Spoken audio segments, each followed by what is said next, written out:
ಮನೆಯ ಸೌಂದರ್ಯವನ್ನು ಸುಧಾರಿಸಲು ಅನೇಕ ಜನರು ವಿವಿಧ ವಸ್ತುಗಳನ್ನು ಖರೀದಿಸಿ ಮನೆಯಲ್ಲಿ ಇಡುತ್ತಾರೆ. ಇನ್ನೂ ಕೆಲವರು ಗಿಡಗಳನ್ನು ಬೆಳೆಸುತ್ತಾರೆ. ನೀವು ಸಸ್ಯಪ್ರಿಯರಾಗಿದ್ದರೆ, ನಿಮ್ಮ ಮನೆಯಲ್ಲಿ ವಿವಿಧ ಗಿಡಗಳನ್ನು ಬೆಳೆಸುತ್ತಿದ್ದರೆ ಕೆಲವು ವಿಚಾರಗಳನ್ನು ತಪ್ಪದೆ ತಿಳಿದಿರಲೇಬೇಕು. ಯಾಕೆಂದರೆ ವಾಸ್ತು ಪ್ರಕಾರ ಮನೆಯಲ್ಲಿ ಇರಿಸಲಾದ ಯಾವುದೇ ವಸ್ತುವು ಆ ಮನೆಯ ಮೇಲೆ ಪರಿಣಾಮ ಬೀರುತ್ತದೆ. ನಿಮ್ಮ ಮನೆಯಲ್ಲಿ ಸಂಪತ್ತನ್ನು ಹೆಚ್ಚಿಸಲು ನೀವು ಬಯಸಿದರೆ ನೀವು ಹಣದ ಹರಿವನ್ನು ಹೆಚ್ಚಿಸುವ ಕೆಲವು ಸಸ್ಯಗಳನ್ನು ಖರೀದಿಸಿ ಬೆಳೆಸಬಹುದು. ಇದರಿಂದ ನಿಮಗೆ ಹಣದ ಕೊರತೆ ಇರುವುದಿಲ್ಲ. ಆ ಗಿಡಗಳ ಪೈಕಿ ಮನಿ ಪ್ಲಾಂಟ್ ಮನೆಯಲ್ಲಿ ಸಂಪತ್ತನ್ನು ಆಕರ್ಷಿಸುವ ಸಸ್ಯವಾಗಿದೆ. ಈ ಗಿಡವನ್ನು ಬೆಳೆಸುವುದರಿಂದ ಮನೆಯಲ್ಲಿ ಧನಾತ್ಮಕ ಶಕ್ತಿಯ ಹರಿವು ಹೆಚ್ಚಾಗುತ್ತದೆ.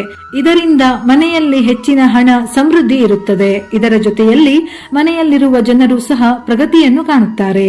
ಈ ಮನಿ ಪ್ಲಾಂಟ್ ಅನ್ನು ಮನೆಯಲ್ಲಿ ಮಾತ್ರ ಬೆಳೆಯುವುದಲ್ಲದೆ ಕಚೇರಿ, ಅಂಗಡಿಗಳಲ್ಲಿಯೂ ಬೆಳೆಯಬಹುದು. ನೀವು ಮುಖ್ಯವಾಗಿ ಮನಿ ಪ್ಲಾಂಟ್ ಅನ್ನು ಬೆಳೆಸಲು ಬಯಸಿದರೆ, ನಿಮ್ಮ ಮನೆಯಲ್ಲಿ ಸಂಪತ್ತನ್ನು ಹೆಚ್ಚಿಸಲು ಬಯಸಿದರೆ ಮನಿ ಪ್ಲಾಂಟ್ ಅನ್ನು ನೆಟ್ಟಿರುವ ಮಣ್ಣಿನೊಂದಿಗೆ ಕೆಲವು ವಸ್ತುಗಳನ್ನು ಹಾಕಬೇಕು. ಹಾಗಾದರೆ ವಾಸ್ತು ಪ್ರಕಾರ ಮನೆಯಲ್ಲಿ ಮನಿ ಪ್ಲಾಂಟ್ ಇಡುವಾಗ ಮಣ್ಣಿನಲ್ಲಿ ಯಾವ ವಸ್ತುಗಳನ್ನು ಬೆರೆಸಬೇಕು ಎಂದು ತಿಳಿಯೋಣ. ಮನೆಯಲ್ಲಿ ಈ ಗಿಡ ಬೆಳೆಸುವಾಗ ಗಿಡದ ಮಣ್ಣಿಗೆ ಸ್ವಲ್ಪವೇ ಹಾಲನ್ನು ಹಾಕಿದರೆ ತುಂಬಾ ಒಳ್ಳೆಯದು. ವಾಸ್ತು ಪ್ರಕಾರ ಮನಿ ಪ್ಲಾಂಟ್ ಸಸ್ಯದ ಮಣ್ಣಿನ ಮೇಲೆ ಹಾಲನ್ನು ಹಾಕುವುದರಿಂದ ಅದು ಆರ್ಥಿಕ ಲಾಭವನ್ನು ತರುತ್ತದೆ. ನೀವು ಸಾಲದ ಸಮಸ್ಯೆಯಿಂದ ಬಳಲುತ್ತಿದ್ದರೆ ಅದರಿಂದ ಮುಕ್ತಿ ಪಡೆಯುವ ಅವಕಾಶ ಸಿಗುತ್ತದೆ. ಅಲ್ಲದೆ ಲಕ್ಷ್ಮೀ ದೇವಿಯ ಆಶೀರ್ವಾದದಿಂದ ಮನೆಯು ಸುಭಿಕ್ಷವಾಗಿರುತ್ತದೆ. ಮನೆಯಲ್ಲಿ ಮನಿ ಪ್ಲಾಂಟ್ ನೆಡುವಾಗ ಮಣ್ಣಿನೊಂದಿಗೆ ಸ್ವಲ್ಪ ಸಕ್ಕರೆ ಮಿಶ್ರಣ ಮಾಡಿ. ಸಕ್ಕರೆಯನ್ನು ಹೀಗೆ ಸೇರಿಸುವುದರಿಂದ ಮನೆಯಲ್ಲಿ ಧನಾತ್ಮಕ ಶಕ್ತಿ ಹೆಚ್ಚುತ್ತದೆ. ವಾಸ್ತು ಪ್ರಕಾರ ಮನೆಯಲ್ಲಿ ಹಣದ ಕೊರತೆ ಇರುವುದಿಲ್ಲ, ಬದಲಾಗಿ ಮನೆಯಲ್ಲಿ ಸಂಪತ್ತು ಹೆಚ್ಚುತ್ತದೆ. ಇದಲ್ಲದೆ ರಾಹು ದೋಷವಿದ್ದರೂ ನಿವಾರಣೆಯಾಗುತ್ತದೆ. ಮನೆಯಲ್ಲಿ ಇರಿಸಲಾಗಿರುವ ಯಾವುದೇ ವಸ್ತು ಅಥವಾ ಸಸ್ಯವನ್ನು ಸರಿಯಾದ ದಿಕ್ಕಿನಲ್ಲಿ ಇರಿಸಿದರೆ ಮಾತ್ರ ಉತ್ತಮ ಪ್ರಯೋಜನ ನೀಡುತ್ತದೆ. ಆ ರೀತಿಯಲ್ಲಿ ವಾಸ್ತು ಪ್ರಕಾರ ಮನಿ ಪ್ಲಾಂಟ್ ಅನ್ನು ಸರಿಯಾದ ದಿಕ್ಕಿನಲ್ಲಿ ಬೆಳೆಸಿದರೆ ಮಂಗಳಕರ. ಮನಿ ಪ್ಲಾಂಟ್ ಇಡಲು ಆಗ್ನೇಯ ದಿಕ್ಕು ಉತ್ತಮವಾಗಿದೆ.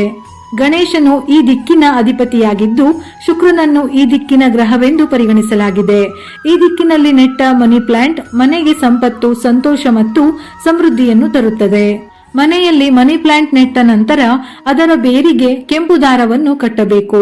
ವಾಸ್ತು ಪ್ರಕಾರ ಈ ಗಿಡಕ್ಕೆ ಆಸರೆಯಾಗಿ ಕೆಂಪು ದಾರ ಕಟ್ಟುವುದು ತುಂಬಾನೇ ಉತ್ತಮ.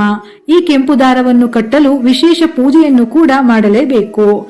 ಮುಂಜಾನೆ ಬೇಗ ಎದ್ದು ಸ್ನಾನದ ನಂತರ ಶುಭ್ರವಾದ ಬಟ್ಟೆಯನ್ನು ಧರಿಸಬೇಕು. ನಂತರ ಲಕ್ಷ್ಮೀ ದೇವಿಯ ಮುಂದೆ ಕೆಂಪು ದಾರವನ್ನು ಇಟ್ಟು ನಮಸ್ಕರಿಸಿ ಕರ್ಪೂರವನ್ನು ಬೆಳಗಿಸಿ ಆರತಿಯನ್ನು ಮಾಡಿ ನಂತರ ಗಿಡಕ್ಕೆ ದಾರವನ್ನು ಕಟ್ಟಬೇಕು. ಇದನ್ನು ಮಾಡಿದ ನಂತರ ನೀವು ಕೆಲವೇ ದಿನಗಳಲ್ಲಿ ಒಳ್ಳೆಯ ಸುದ್ದಿಯನ್ನು ಕೇಳುತ್ತೀರಿ. ಮಾಹಿತಿ ಇಷ್ಟವಾಗಿದ್ದಲ್ಲಿ ಲೈಕ್ ಕೊಟ್ಟು ಶೇರ್ ಮಾಡಿ. ಇದೇ ರೀತಿಯ ಮನಮುಟ್ಟುವ ಉಪಯುಕ್ತ ಮಾಹಿತಿಗಳಿಗಾಗಿ ಮತ್ತೆ ಭೇಟಿಯಾಗೋಣ.